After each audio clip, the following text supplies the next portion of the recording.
அந்த காட்டில் அந்த பத்துவான பகுதியில் இது ஒரு பொண்ணுக்கு ஆண் நண்பரோட என்ன வேலை, அந்த இடத்துல எதுக்கு பேசிகிட்டு இருக்காங்கன்னு கேள்வி கேட்டால் பெண்ணுரிமைவாதிகள் உடனடியாக கிளர்ந்து எழுதுகிறாங்க.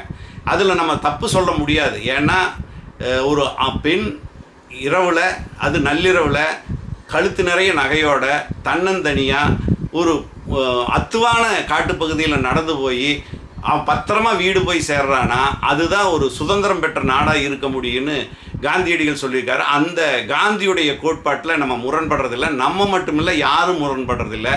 ஆனால் இதுவா சுதந்திரம் அப்படின்னு பார்த்தா கண்டிப்பாக அதுதான் சுதந்திரம்.